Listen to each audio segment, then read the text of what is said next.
নমস্কার। আবার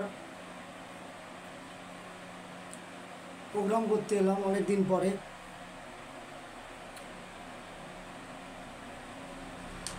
অনেক রকম ভিডিও মানুষের কাছে আর কি আসে। আমাদের প্রাচীন যুগ থেকে অ্যাকচুয়ালি আমরা যারা সনাতনী তারা হচ্ছে যারা হিন্দু সনাতনী যারা তারা হচ্ছে এরা দেব ঋষির বংশধর। এবং আমি একটা কথা বারবার বলি যে সনাতন ধর্ম হচ্ছে দেব ধর্ম, যে ধর্মের মধ্যে শান্তি রয়েছে, যে ধর্মের মধ্যে সিদ্ধি রয়েছে, যে ধর্মের মধ্যে মোক্ষ রয়েছে। পরম পুরুষের সাথে বিলীন হয়ে যাওয়া আপনারা জানেন সেটা। তেমন আমাদের সকাল থেকে শুরু হয় শাস্ত্রীয় আচরণ দিয়ে, কিন্তু বর্তমান যুগটা কলিযুগ, তাই মানুষ অনেক কিছু মানতে চায় না। এই জন্যে মানুষ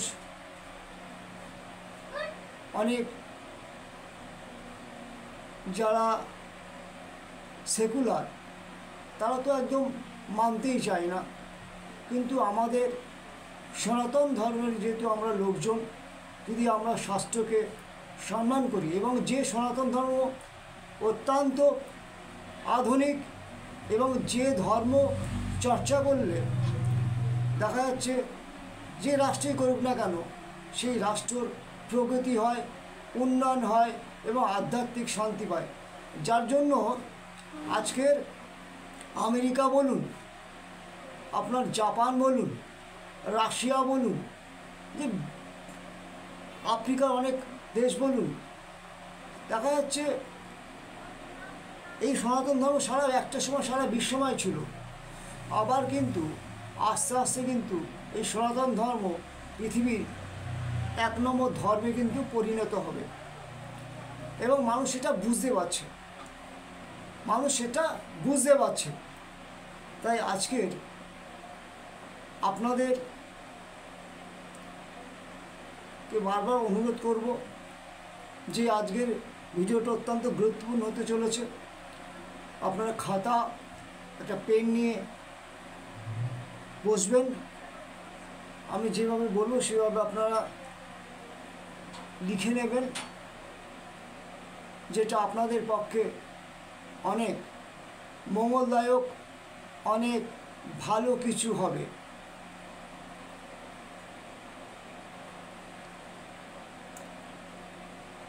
ও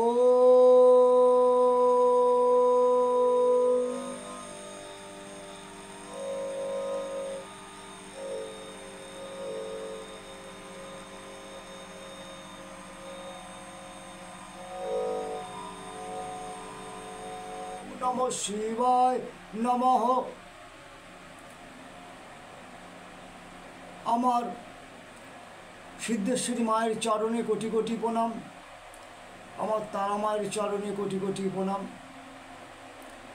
আমার মাতা ঈশ্বর রতনাথের চরণে কোটি কোটি প্রণাম, আমার মাতা ঈশ্বর রতনাথের চরণে কোটি কোটি প্রণাম এবং আমার পিতা ঈশ্বর মৃত্যুঞ্জয় নাথের চরণে কোটি কোটি প্রণাম। তার পাদপদ্মে আমার 100 কোটি প্রণাম। তার আশীর্বাদ ছাড়া আজকের এই জায়গায় যেতে পারতাম না। এই যে ঈশ্বরের নামগান করি তার আশীর্বাদ জন্যেই করি। আমি প্রত্যেককে বলবো আমার এই বক্তব্য শোনার পরে আপনারা লাইক করবেন, কমেন্ট করবেন এবং বেশি বেশি করে শেয়ার করবেন। দেখুন, আমাদের প্রত্যেকের একটা দায়িত্ব আছে। সমাজের বুকে যত এই টাইপের, শুধু আমি একা তো করি না, এরকম প্রোগ্রাম অনেকেই করেন, সেই সমস্ত প্রোগ্রামগুলো যদি আপনারা, ভিডিওগুলো যদি আপনারা শেয়ার করে দেন, তাহলে আমরা অনেক কিছু জানতে পারবো, শিখতে পারবো এবং সেটা একটা মানুষের দায়িত্বের মধ্যে কিন্তু পড়ে। তো আজকের আর যেটা বলতে চাইছি যে প্রত্যেককে আমার, বিশেষ করে বড়দের যারা আমার বয়োজ্যেষ্ঠ আছেন তাদেরকে আমার শ্রদ্ধা, প্রণাম এবং আমার যারা ছোট আছেন তাদেরকে আমার অন্তরের ভালোবাসা জানিয়ে আজকের কিন্তু আমার বক্তব্য শুরু করছি। আমরা সকালবেলা একটা সময় আমরা কি করি, যে আমরা দাঁত মাজি, অর্থাৎ দাঁতন করি, তাই না? আমরা কেউ ব্রাশ দিয়ে দাঁত মাজি, কেউ দেখাচ্ছে গ্রামগঞ্জে দেখাচ্ছে এখনও পর্যন্ত দাঁতন দিয়ে আর কি দাঁত মাজে। যেভাবেই আমরা দাঁত মাজি না কেন, এবং সেখানে একটা ব্যাপারে আমি বলবো যে পূর্ব বা উত্তর দিকে মুখ করে দাঁত মাজলে বা দাঁতন করলে ইহাতে সর্বপ্রকার শান্তি লাভ হয়। দক্ষিণ দিকে মুখ করে দাঁতন করলে বা দাঁত মাজলে কি হয় না, বন্ধু নাশ হয়। এবং পশ্চিম দিকে মুখ করে দাঁতন করলে বা দাঁত মাজলে সৎকর্ম, আমরা যে ভালো কাজকর্ম করি সেই সৎকর্ম সকল নষ্ট হয়ে যায়। এতে কোনো কাজ সিদ্ধি প্রাপ্তি হয় না, মানুষ আর কি হয়, দরিদ্র হয়ে পড়ে। তো দাঁতন বা তো দাঁতন করে ভালোভাবে কী করতে হবে, বা দাঁত মেজে ভালো করে ধুয়ে কুলকুচি করে সেটা কী করবো না, বাঁ দিকে ফেলে দেবো। মানে কী করবো না, বাঁ দিকে ফেলে দেবো। এইদিকে বাঁ দিক, যখন কুলকুচিটা করবো বাঁ দিকে ফেলে দেবো। তার মানে এই আলোচনা থেকে একটা জিনিস প্রমাণিত হচ্ছে, সেটা হচ্ছে পূর্ব দিকে বা উত্তরমুখী দাঁড়িয়ে যদি আমরা দাঁত মাজি, তাহলে সেটা অত্যন্ত পজিটিভ এবং সমস্ত কাজে সফলতা আসে। আর কি ভালো খাদ্য আর কি পাওয়া যায় এবং সর্বকালে শান্তি লাভ হয়। আর পশ্চিম দিকে কী করতে হবে, মুখ কিছু করে দাঁতটা ধুয়ে ফেলতে হবে। আর দক্ষিণ দিকে যদি আমরা মুখ করে, যাকে আমরা বলি জমের দুয়ার, সেই দক্ষিণ দিকে মুখ করে যদি আমরা দাঁড়িয়ে দাঁত মাজি, তাহলে কী হবে, যে কাছের প্রিয় বন্ধু নাশ হয়ে যাবে। আর যদি পশ্চিম দিকে মুখ করে আমরা দাঁত মাজি, মানে যে দিকটায় সূর্য অস্ত যায় সেই দিকটায় যদি আমরা মুখ করে যদি দাঁত মাজি, তাহলে কী হবে, যে সৎকর্ম, যে আমাদের ভালো ভালো যে সৎকর্ম সেগুলো নষ্ট হয়ে যায়। আমরা কিন্তু অনেকেই জানি না এগুলো। যদি আমরা জেনে এগুলোকে যদি ফলো করি, তাহলে কিন্তু আমাদের অনেক পজিটিভিটি আমরা পেতে পারি। এবং এর সঙ্গে একটা মন্ত্রও আছে, যদি মনে হয় এই মন্ত্রটা জপ করবেন তাহলে কিন্তু ভালো। কীভাবে করবেন না, ওম নম মণিভদ্রায়, ওম নম মণিভদ্রায় মোটকায় রূপায়ে একম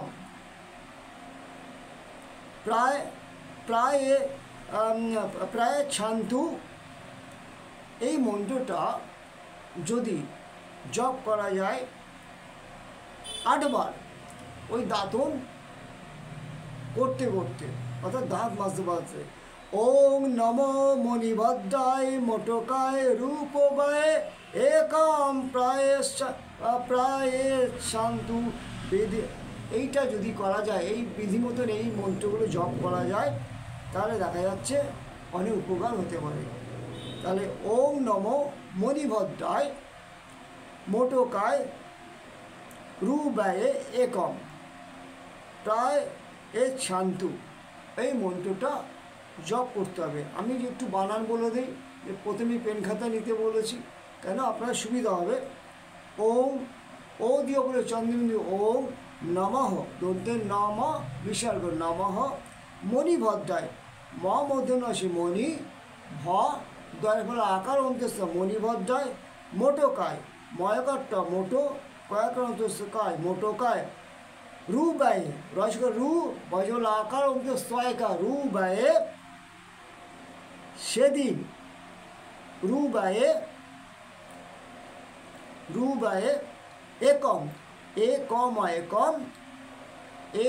একম প্রা পরবলাকার প্রা অন্তস্থয়কার প্রায় ছা জয় ছাগা ছান্তু দন্তে নয় তয় অশ্রু প্রা এ ছান্তু। তাহলে এইভাবে যদি আপনারা জপ করেন দেখা যাচ্ছে তাহলে খাদ্য দ্রব্য খুব ভালো পাওয়া যাবে, এটা কিন্তু শাস্ত্রে বলছে। আজকে এই পর্যন্তই। যদি এটা ভালো লাগে লাইক কমেন্ট শেয়ার করবেন, আর আমার চ্যানেলটাকে সাবস্ক্রাইব করবেন। আজকে এই পর্যন্তই। ও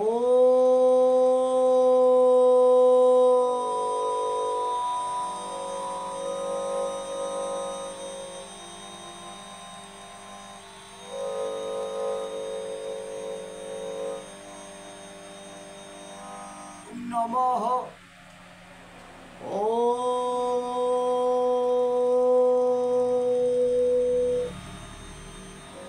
নমঃ শিবায় নমঃ, ওম নমঃ শিবায় নমঃ, ওম নমঃ শিবায়।